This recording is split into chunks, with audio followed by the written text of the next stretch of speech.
Hello and welcome to the launch of City UK's Roadmap for Economic Recovery report today, which sets out the role of the financial and related professional services industry in contributing to the UK's economic recovery.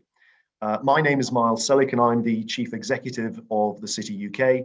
And as most of you will know, the City UK is the industry-led body that represents UK-based financial and related professional services, which is an industry that contributes 10% of the UK's total economic output, is the largest taxpayer in the UK and employs 1 in 14 people across our country, 2/3 of whom are based outside the M25. It's also the biggest and most successful exporting industry of its kind anywhere in the world, generating a trade surplus equivalent to all the other net exporting industries in the UK combined. Before I get started, this is the first City UK event since the death of His Royal Highness Prince Philip, the Duke of Edinburgh. Many of us will have had an opportunity to digest this news in our own individual ways over the weekend and indeed to observe the many tributes that have been paid over the last week. In his more than 70 years at the side of Her Majesty the Queen, the Duke made an unquantifiable contribution to our country, not least in his work as an environmentalist and a champion of the UK overseas. And it is one of the reasons, unfortunately, that the City Minister, John Glenn, is unable to join us today.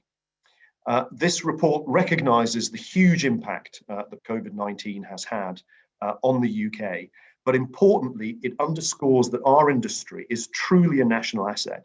And as I mentioned earlier, it's a major economic contributor to our country. We believe that our industry will be central to driving the economic recovery and making stronger all of the UK's regions and nations. Some of the measures that we propose in this report can be taken forward by the industry itself. Indeed, the industry is keen to take those measures, but others will require collaboration with government, with regulators, with civil society, and with other stakeholders. And as we look beyond the immediate crisis, we want to continue this partnership to help harness our industry's economic power and economic potential and put it to work for Britain's future. We're determined to play our full part in pushing through the challenges that we face, making the most of the opportunities and laying the foundations for the UK's long-term prosperity. This report sets out our roadmap to achieve that.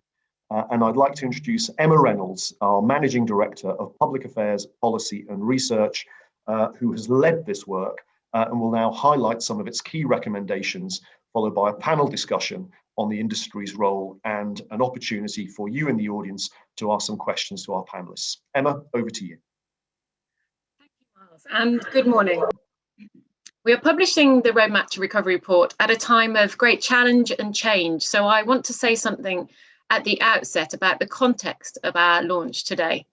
I will then outline the overall purpose of the report, provide a flavour of some key recommendations, and then set out some next steps.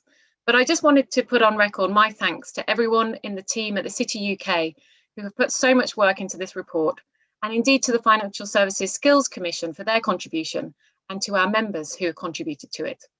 Let me start with the context.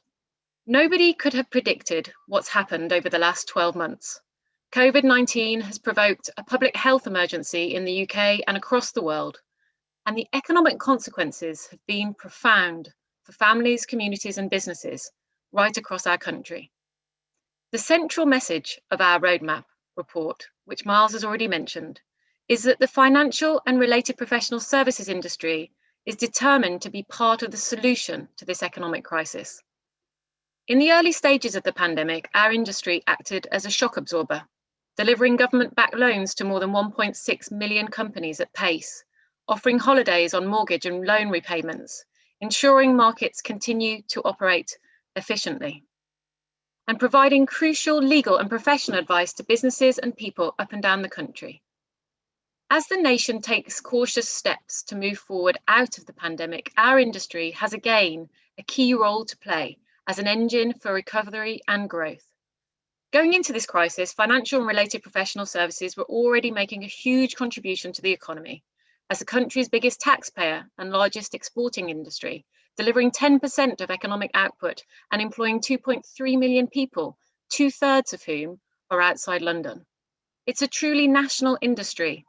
Alongside London's unique and unrivaled financial and professional services ecosystem, there are strong industry hubs in cities from Belfast to Birmingham, from Cardiff to Manchester, and from Leeds to Edinburgh. So the industry is well placed to kickstart economic recovery and growth right across the country now and in the decades ahead. Another consequence of the pandemic is that it has accelerated trends and socioeconomic challenges already in train, and our roadmap report reflects on these. The international slide towards protectionism and isolationism, regional disparities of wealth, investment, and opportunity, the need for greater diversity and inclusion, the urgency of climate change, and rapid technological transformation. In some cases, these trends provide opportunities which the industry can help the country to capitalise on, whether it's the revolution in working patterns, the incredible digital transformation we've seen, or the renewed impetus to tackling the climate emergency. In light of these challenges and opportunities, the roadmap sets out recommendations across a broad range of areas, from international trade to changes in regulation and tax, from innovation and technology to the crucial role of professional services alongside financial services. I want to give a flavour of some of our recommendations in 3 key areas: levelling up, skills and talent, and sustainability. So first, to support the levelling up agenda, the industry already makes a huge contribution with highly skilled and well-paid jobs across the UK. Only this week, Goldman Sachs announced new investment in Birmingham. Barclays is opening new offices in Glasgow later this year, and PwC recently opened a prestigious new office in Manchester's financial district. And we already see our industry collaborating with key partners such as universities to provide training opportunities for local people. The industry also underpins vital investment across the economy. The roadmap sets out how the industry, working with the TheCityUK's city chairs and regional networks of practitioners around the country in every region and nation, how we should build on its current work in helping local leaders to shape their recovery strategies. In the report, we call on the government to prioritise and support ultra-fast broadband across the UK. We also call on the government to appoint a cabinet-level minister to lead a team responsible for defining, measuring and delivering the levelling up agenda across government. Secondly, on skills and talent, we could recommend a greater focus on upskilling and reskilling our current workforce in key areas to ensure that the industry has the skills that it needs for the future. We also recommend that our industry doubles down on commitments to youth and mentoring schemes. And we must ensure that the government's investment in skills and training aligns with the needs of business. Crucially, we stress that more needs to be done to ensure that our industry is more representative of the people and communities that it serves. And building on the excellent work already in progress, we recommend that firms accelerate efforts to collect data and report and make public commitments to increase workforce diversity. Finally, sustainability remains high on the agenda, and our industry is at the forefront of the collective efforts of government and the private sector in tackling climate change. We agree with the government's focus on building back better from this pandemic, including the Prime Minister's 10-point plan announced last autumn, and the government's plan to issue a sovereign green bond later this year. We call on government and industry to work hand in hand to achieve the UK's net zero target, and for the government to take the opportunity to drive international collaboration in its presidency of COP26 this year. We also recommend that the government, including through the tax system, should implement incentive structures to promote sustainable investments. For our part, the industry's contribution to a sustainable economic recovery will focus on green finance through products like green bonds and green loans. The City UK will be producing a new green finance report in the coming months to scope out the UK's relative strengths in these products and services. So to conclude, even though there seems to be a growing sense of cautious optimism at the moment, the path out of the pandemic is still uncertain, and there are no silver bullets. We don't pretend to have all the answers, but we see our recommendations as the start rather than the end of a process. We don't want our report to sit on people's bookshelves gathering dust.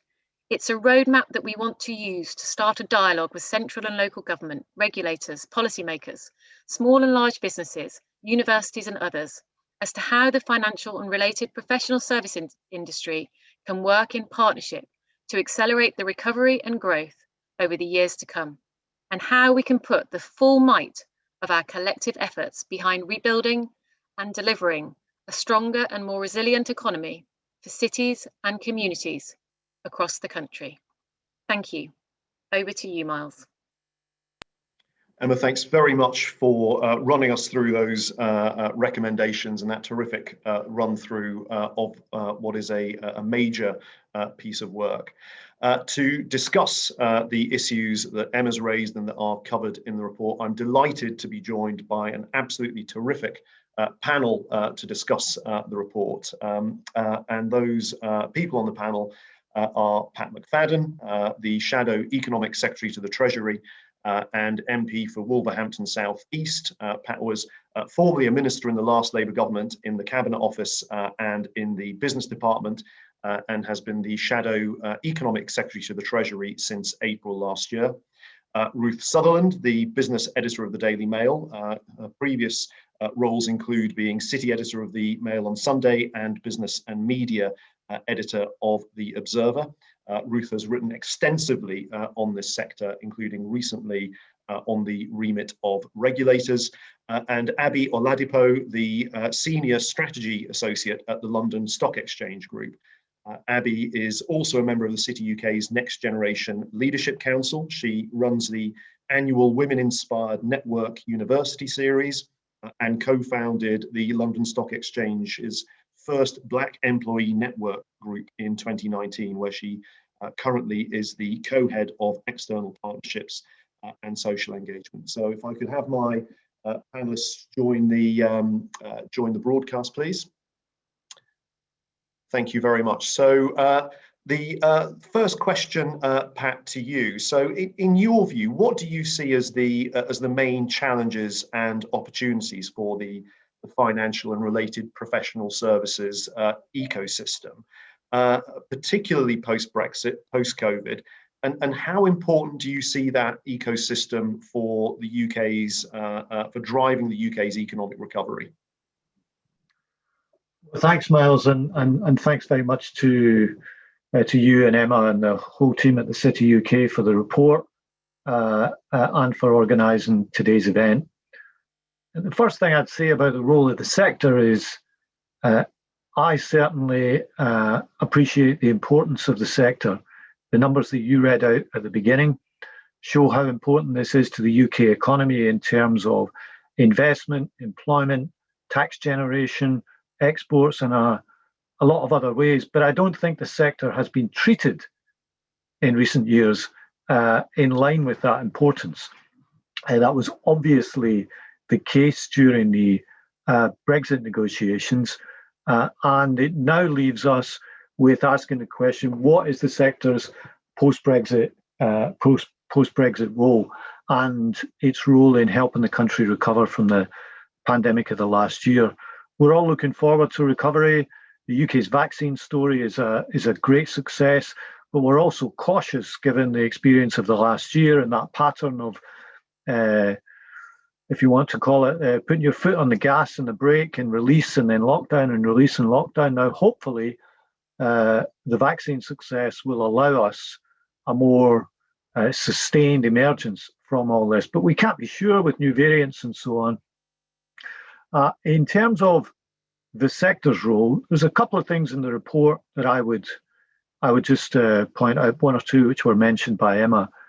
I think the sector is probably still trying to define its post-Brexit role in some way. We had the Khalifa review, the Hill review, then we had the Deliveroo IPO as the supposed great next chapter in this.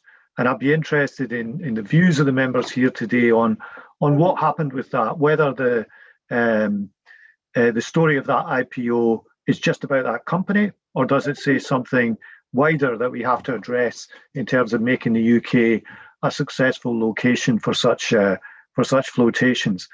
Secondly, on the levelling up agenda, I think this is obviously very important. I represent Wolverhampton South East, as you say, and there's a few points I'd make about it. I won't be partisan enough to dwell on who did the levelling down and some of the things that are being addressed. These areas have lost a lot of funding in the last decade. Provision has been run down, and now some of that is having to be addressed. But I'd make 2 points about it. First of all, if we're really interested in addressing regional inequality, this has to be about people as well as buildings. And for me, that's absolutely important. School kids have lost the best part of a year's education in the past year. Sure Start centres, which were really integral to addressing inequality and opportunities, have been downgraded over years. The further education sector needs a lot of care and attention and support. And if we really want to address spatial inequality, you have to address people inequality too. So I hope this isn't just an agenda about buildings and infrastructure and physical capital. The second thing is, where is the local control?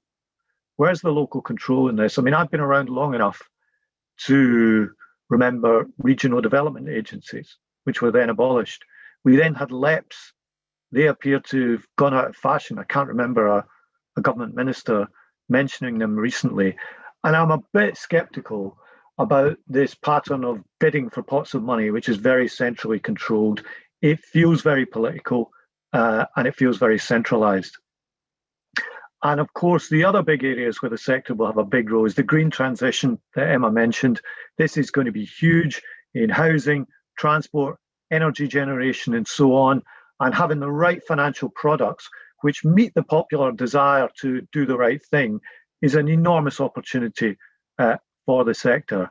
And the final thing I would say is the pandemic has rightly been described as the great acceleration. The way that we pay for things, the way that we work, where we live, all of these things have changed markedly. 10 years of change crammed into one. That's going to address investment in ways that I think we don't fully understand. So I think, again, there's an enormous potential here about the kinds of businesses that will meet this new world and how they'll be financed. So that's a few things maybe to get us started that strike me about potentially good roles for the sector in the future. It's a lot to get us started with. Thanks for that, Pat. And if I might bring a bipartisan note in on levelling up, I think it was the University of Leicester, from memory, that pointed out recently that there have been 40 attempts at levelling up in the last 40 years, none of which have been an unqualified success. So this is clearly an agenda where the UK generally should definitely could try harder on the report card. Ruth, turning to you, you've got a fantastic perch over at the Mail. How do you, looking across the whole economy, how do you see the economic recovery taking shape?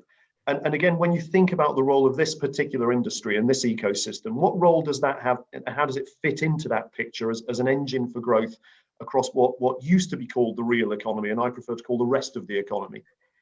Yeah, well, first of all, thank you very much for inviting me onto such an eminent panel. It's an absolute privilege, Miles, and thank you for your fantastic report. So I think I would echo what has been said, that this time around the financial services industry does look like part of the solution and not the creator of the problems. And like you, although I come from Middlesbrough, and this is something I'll talk about a little bit more because I think is actually relevant, and was brought up, you know, every man in my family worked in the steelworks. So I'm steeped in heavy industry and all of that culture, but I don't see a difference between real and unreal. You know, the key word with financial services is the services, isn't it? It's there to enable and to empower. So how do I see the recovery shaping up, and how does the role of financial services fit in with that? Well, one of the people that I've spent a bit of time talking to over the duration of the pandemic is Andy Haldane, the chief economist at the Bank of England, who, as we all know, is about to move off to lead the Royal Society of Arts. And one of his themes that I think is fascinating is the sheer weight of the so-called accidental savings that some of us, not all of us, have been fortunate enough to be able to accumulate during the lockdowns. Now, he suggested that could be as much as £250 billion that's been amassed by the summer. Now, I'm acutely conscious that not everybody is in this fortunate position, and this is sort of part of the inequalities that need to be addressed. But equally, I think this is an interesting opportunity to look at, well, how can we have a think about savings? And at the moment, I think there's a sort of abstraction where savings and investment is thought of as something separate to the jobs that we do and almost to the rest of the economy. And I mean, one of the things that I floated was in a column was the idea of a national recovery bond, a bit like war bonds that we had in the First World War, that would just bring home to people as much as anything else that we can all play a part financially in the recovery, and I think we need to get beyond that disconnect from investment and saving and the rest of our lives. So I think that's something where the financial services industry could provide an awful lot of really positive and creative thinking around that. And I was delighted to see that the Chancellor in his budget mooted the idea of green retail bonds. So, and also, there's a hunger for this, isn't there? People are getting very low returns on their savings. So there's a hunger for good opportunities. I was fascinated when Pat mentioned Deliveroo. I mean, on one level, I think it's great that you have private investors taking possibly more interest in the stock market now than maybe they have done since the privatisations of the 80s. That's a positive thing unless it all goes wrong. And I think it's very important that we do get the regulation right, and that we, don't get involved in London in a race to the bottom. And there are some aspects of the current boom in these so-called SPACs in America that are a bit concerning, and some of the fads, the Reddit and so on. I mean, on one level, it's great that people are getting involved. On another, you have to be a bit careful. London, above all, the city has to keep its reputation. I think we've all had a huge boost to our technological capabilities. The fact we're here in this form is testament to that. I don't know about the other people on the panel. I don't think I'd heard of Zoom until the pandemic, or certainly wasn't habitually using it. And I think in terms of banks, financial services providers and their customers, there's been a huge boost in capability that could unleash an awful lot of energy. So I think I would like to see not all of, this 250 billion of savings, it won't all be spent. I'd like to see the part of it that is saved or invested done so in the most productive possible way, really. And I think, that's something that the financial services industry can really get involved in. In terms of businesses, small businesses, something that's absolutely dear to my heart is female entrepreneurship. I'm delighted we've got Alison Rose at NatWest, who's made a really big deal of this and set aside 2 1 billion funds specifically to back female entrepreneurs. Now, that's not freezing out men. That's just about women female entrepreneurship is one of the great untapped potentials that we have in this country, and the pandemic should give us be the catalyst to actually use that talent and unleash that talent. Now, on the regional disparities of wealth, a lot of people would be surprised to hear that 2/3 of the jobs are outside of London. But I still think there's work to do. Now, I mentioned I come from Middlesbrough, and the reason this is relevant is too often, when people talk about the North, it's almost as if it's synonymous with Manchester or Leeds. And actually, on Teesside, there isn't really a cluster of financial services jobs in quite the same way. I'm absolutely delighted that we've got Treasury North coming to Darlington. I think there are towns and regions that are overlooked. And I was speaking to Andy Preston, who's the independent mayor of Middlesbrough, who's a friend of mine. I told him I was coming on this panel today and spoke to him, and he said, you know, above everything, you're missing out on some awesome investment opportunities if you don't visit places like Middlesbrough and similar, that, you know, there are similar places elsewhere. It's not just around Teesside. I'll draw to a close. I want to make one final point, which is I sometimes think the financial services industry underestimates its capacity to be an engine for social mobility by offering people great careers in financial services, in accountancy, in banking, you know, whatever realm of whatever branch of the profession. And I would just urge people in financial services, get out to all the universities, get out to schools. You know, you can be a fantastic engine for social mobility and for unleashing talent in all its forms. So, you know, that's something I really would love to see. Thanks very much for that, Ruth. And I'd completely agree on the social mobility point. And it's something that I think the industry has done well on. And in fact, in the last report from the Social Mobility Foundation, looking at the UK's 50 best companies for social mobility, 27 of them were in financial and related professional services. So for 10% of the economy, producing more than half of those top outputs, I think that's something we should genuinely be proud of. But I'd just like to remind people before I move to Abby that please do feel free to use either the Q&A function if you've got any questions you'd like to put to the panel, or to email or text me directly. Abby, from your perspective, where do you see this ecosystem? And both Ruth and Pat have talked about the sort of dynamism and the potential that could be unlocked both within the industry itself, but also what it can do for elsewhere in the economy. Where do you see the innovation here? So we've gone through Brexit. We've gone through, as has been talked about, this enormous accelerating effect of COVID. Where does the industry lock into this? Thanks, Miles, for the question. And thank you to the City UK for the amazing report and having me at the event today.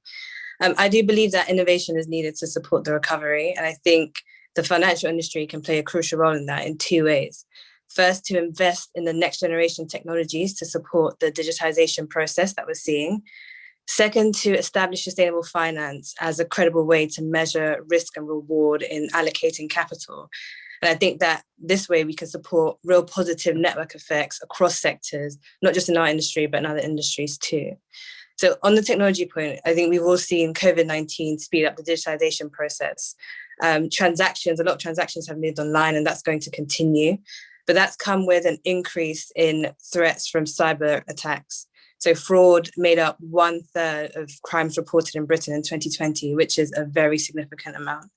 What the industry can do is first look at our own technologies and invest in them to make sure that they better suit and protect the end customer in the digital experience that they're going through, but also to allocate capital and invest in the real innovative fintech and regtech companies that are creating the underlying market infrastructure for other sectors to come online and now move their businesses into the digital domain. I think that's a really important thing for us to look at. Second, sustainability. We've seen the promotion of sustainability over the last few years. Many of us have seen it in our own day jobs. And we're now in this phase and continuing this phase of implementation, of measuring, of accountability. The UK government have thrown significant support behind the sustainability agenda. We saw the Build Back Better messages during COVID-19. COP26 will be held in Britain this year in Glasgow, which is amazing. I think it sends a very strong message to the world about our stance on sustainability. And what we're seeing is this alignment between the policymakers and the implementers on the importance of this agenda. I think where the financial industry as an implementer can really support this drive is through creating the underlying structure to make sustainability influence decisions around capital allocation. So how do we build the standardized classifications? How do we build products that help really drive this agenda and allow our customers to be able to use sustainability in their day-to-day? And I think the outcome of that is we will support the embedding of sustainable investments in the responsibility of sustainability for players across the ecosystem, and really establish it as a principle for society, but also for recovery and growth in this next phase. Great, thanks very much for that, Abby. I'd just like to pick up and put a question to the whole panel, if I may, on something that Abby touched on, and I think has come up in all the contributions, and that's the expectation around climate change, net zero, sustainability, green and sustainable finance. We've got COP26 in the UK in November. There's been a change of administration in the US with a new president who seems to be much more focused on green and sustainability issues as an issue. And it's something that is rising up the agenda. You know, whenever I speak to members, member companies, this is not something that is just rising up the agenda within boardrooms.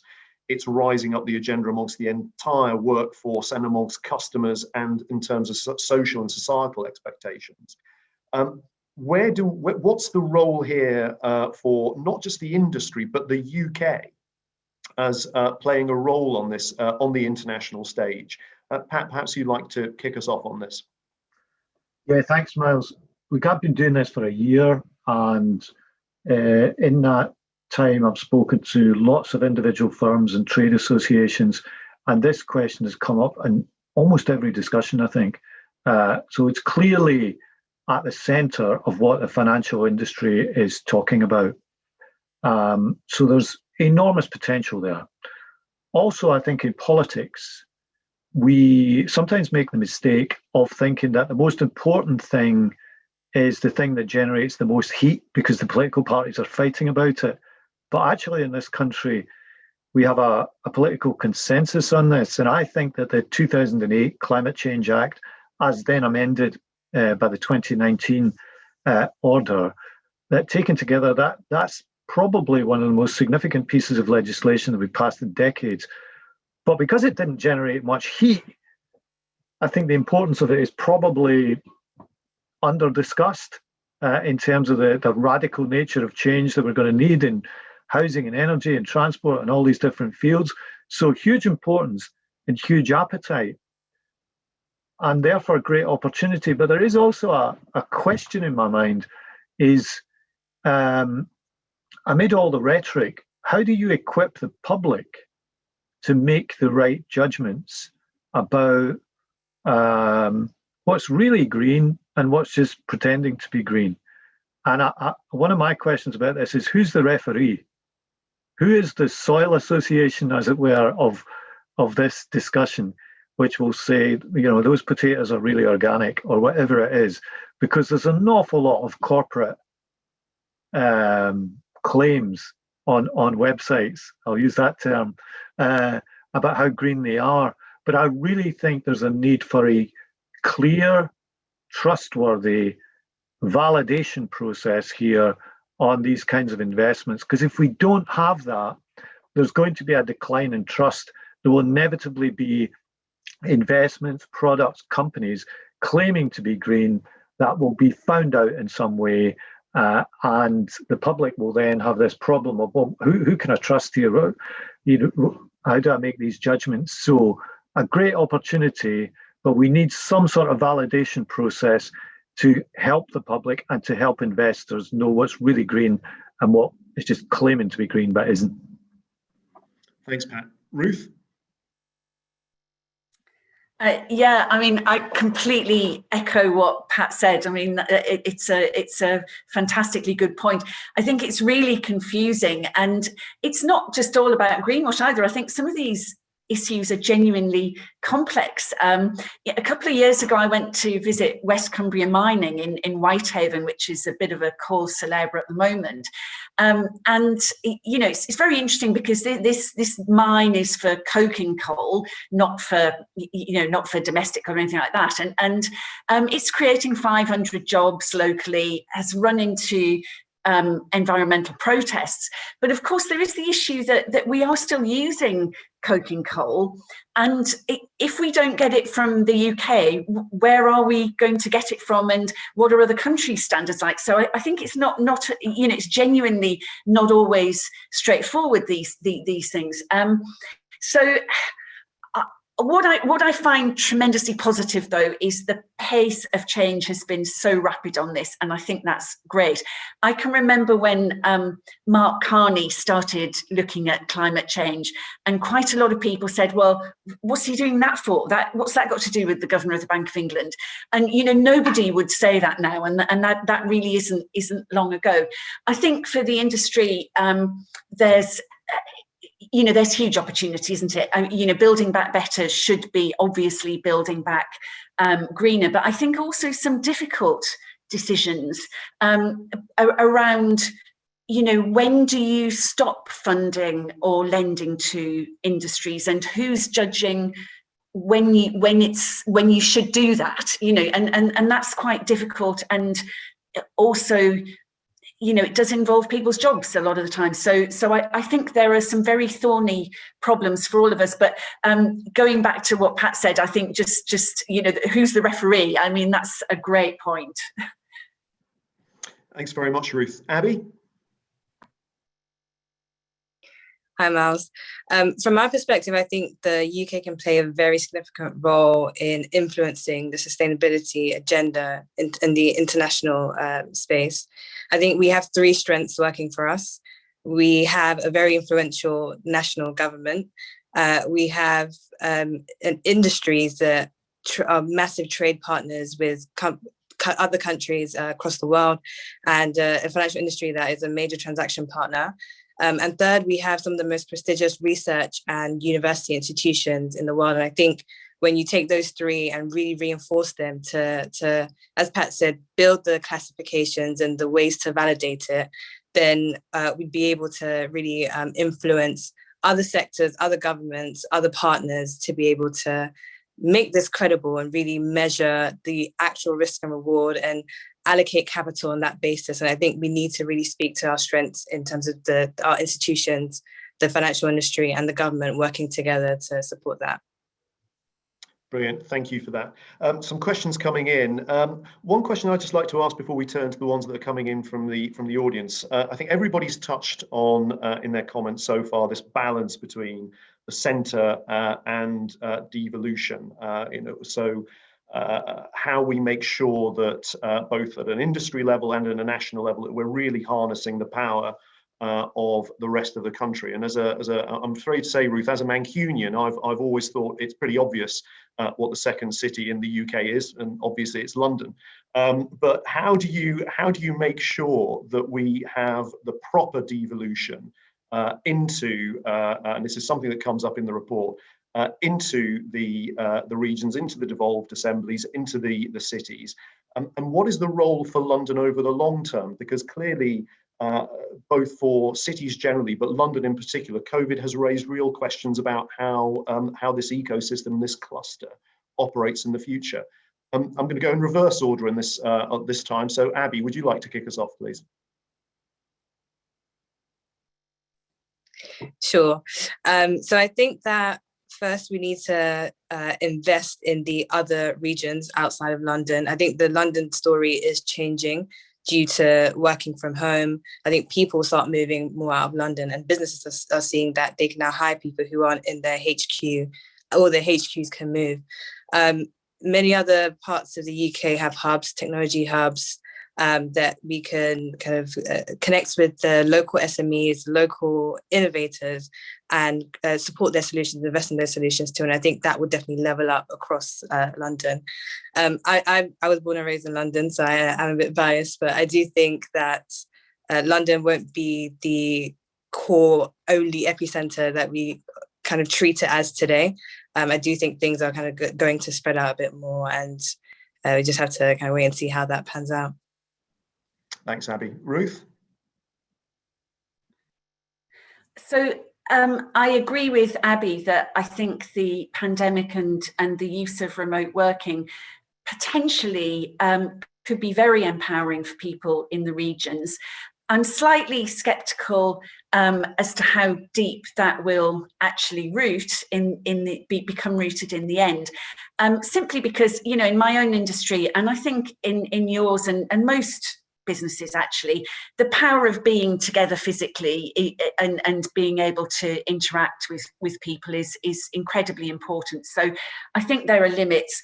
I've lived actually in London longer than anywhere, so I do describe myself as a Teessider and a Londoner. It's interesting. I think anyone can be a Londoner. I don't think anyone can be a Teessider.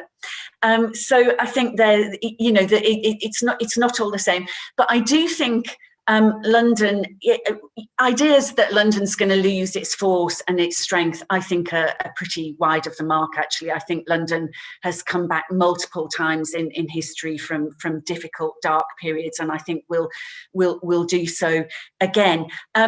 I think what has to happen is that people have to be able to do what I couldn't, which is to think that they can build the career they want, somewhere other than London. Now in politics and media, that and some other industries, that's quite difficult. But why the Treasury North is so important, I hope it doesn't just stop there. I hope that brings knock-on benefits and creates other jobs with it, and convinces people actually you can have a great career if you're from Teesside or wherever it might be. You can have a great career for your lifetime there. Maybe you spend a bit of time in London or abroad or whatever, but there isn't this feeling that you have to leave to achieve. I think that's what's damaging. If you want to go somewhere else, fantastic. I suspect there are always people who will always want to go to New York or wherever, but people shouldn't have to feel there's a stigma to staying where you were born. No, I completely agree with that. I think what's fascinating is watching those clusters of talent developing in cities other than London, which is enormously exciting from the point of view of our industry. And I'm reminded of the person who recently said, Ruth, very much to your point, people who bet against London have a habit historically of losing their shirts. Yeah. Pat, your views on this? Well, I think it's a real mistake when we talk about this to pitch London against the rest or the rest against London. I always find that a frustrating political discussion, sometimes a cheap political discussion to do that. It's very easy to do for people outside London to take a pop like that. I think most countries have got a version of this. I think, if you went to France, you might find the same phenomenon about Paris, and in Ireland, you might find the same phenomenon about Dublin. But thinking about London, this is an enormous global asset to have this most multicultural city with all these different businesses and this enormous melding of people from all over the world. I remember talking to Tessa Jowell about when we were making our pitch for hosting the 2012 Olympics, and one of the things they did at one point was they took this school choir from a school in the east of London, and the kids in the choir were from I don't know how many different backgrounds and countries, and she said it made a real impression on the judges and the people voting that here was a city that had people from all over the world in it, and all of that is an enormous strength and asset. So I'm very much against the London against the rest or the rest against London.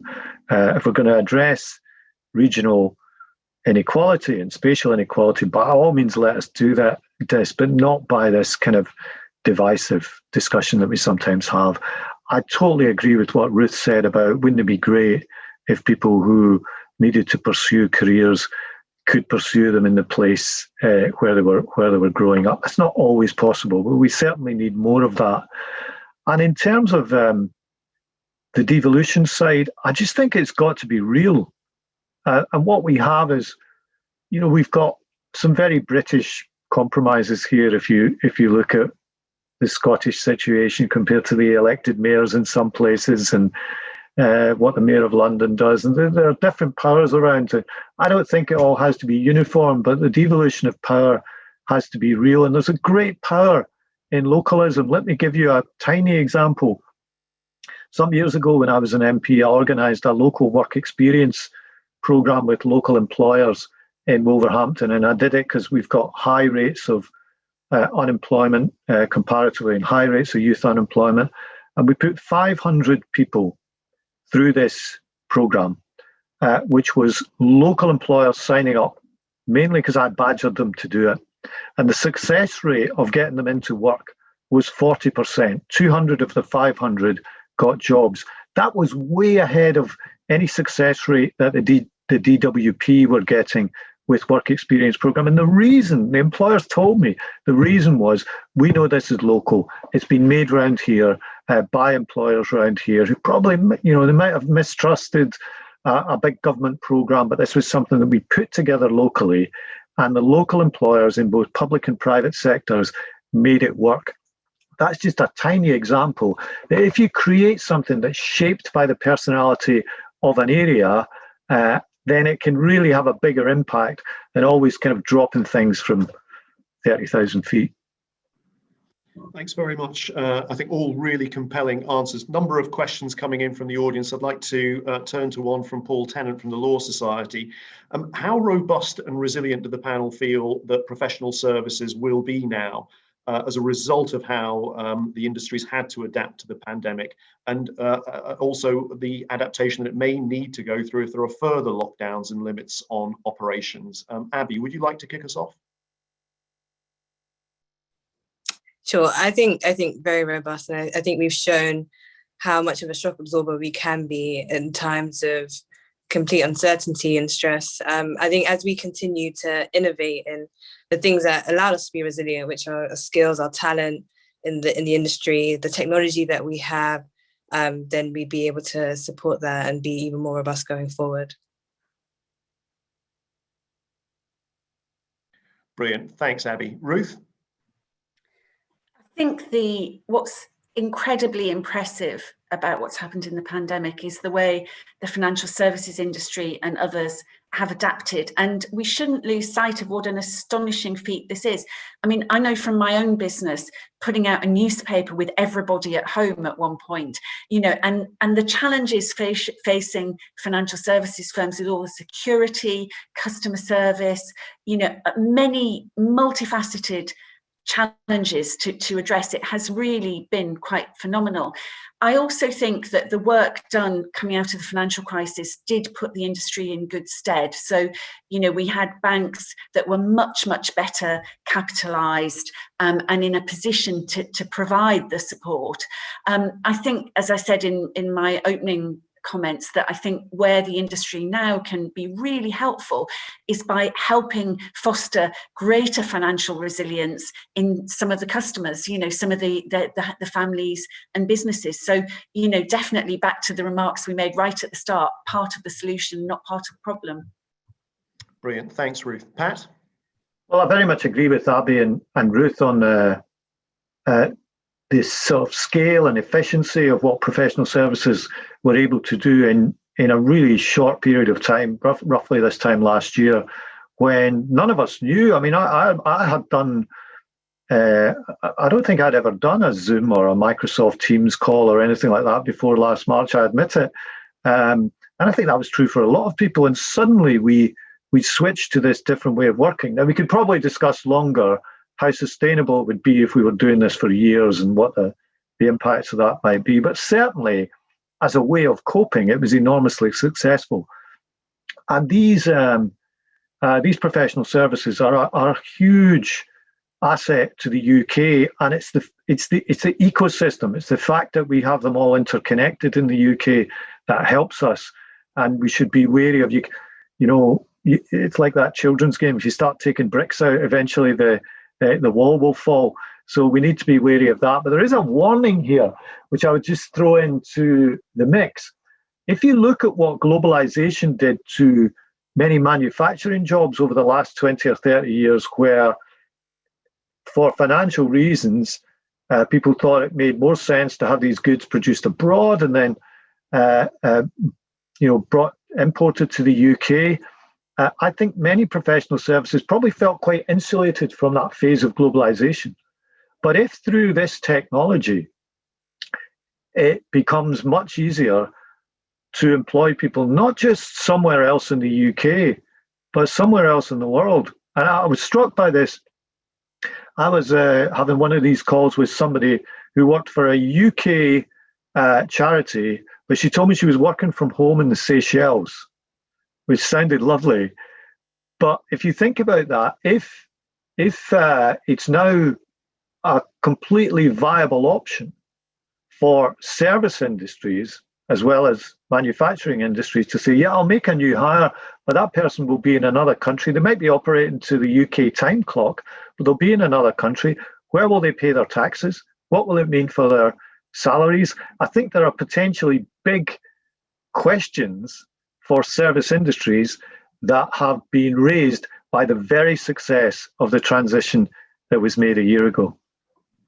I think that's absolutely right, and it's certainly something that we're very alive to at City UK, and we're very alive to as we wrote the report, and we'll be using that, as Emma talked about, this as part of a process and a dialogue as opposed to an end point. We've only got about 7 or 8 minutes left. We've got 3 questions still to go through. I'll group those together, and Pat, I'll come to you first because a couple of them relate to points that you've raised. So a question from Sandy. How does the entire financial system come together to connect the capital pools with the investments that will make a real difference to the environment, for instance, building insulation, and how do we therefore structure products that provide a long-term return that facilitates that connection between capital and opportunity? A question from Joseph Pickard, which I think Pat picks up on the point you raised about a referee. And Joseph asks, could accountants be those green referees through sustainability reporting? And a question from Louise Brett, who makes the terrific point that one of our global strengths here in the UK is our fintech centre and our fintech sector.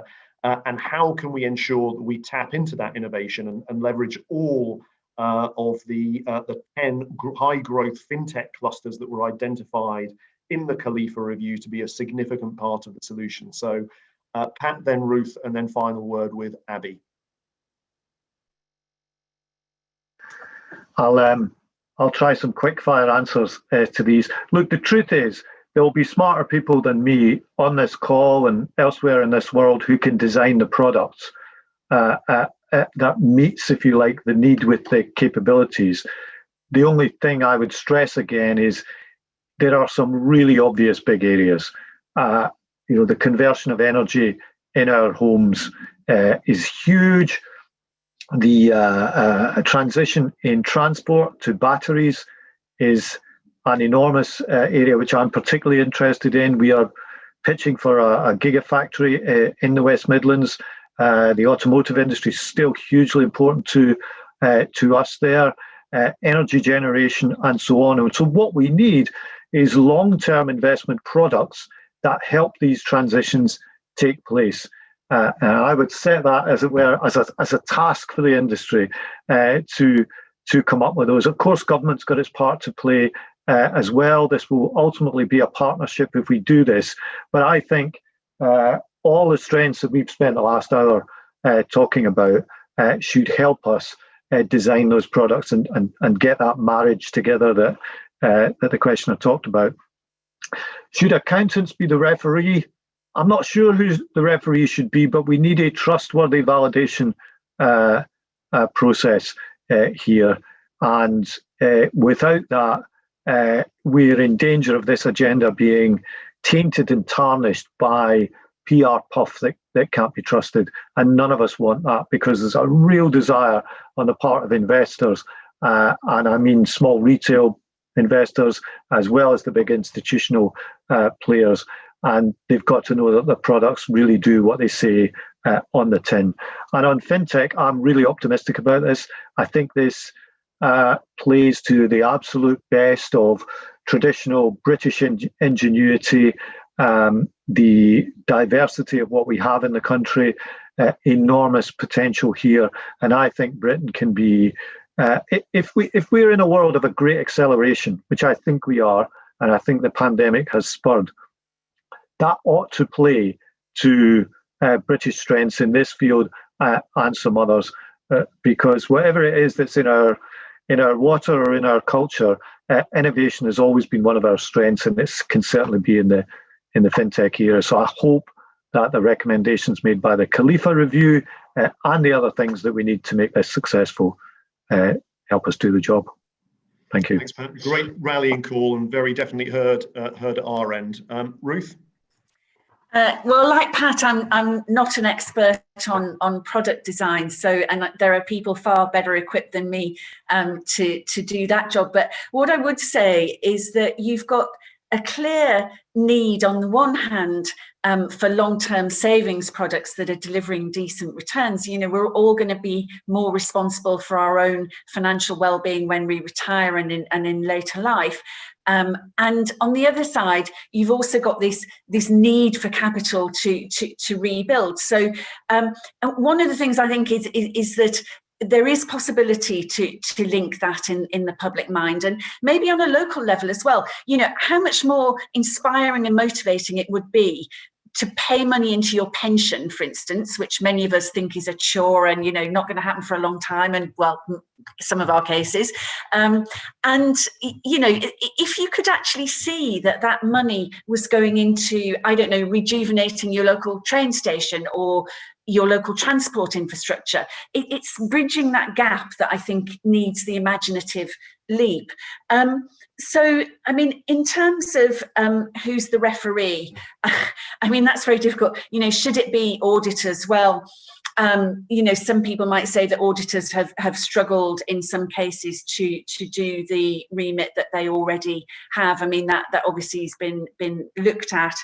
I'm not sure who the referee ought to be really, but I am very sure that there does need to be some help for the ordinary investor and also consumer really on green issues to avoid the dreaded term, the greenwash.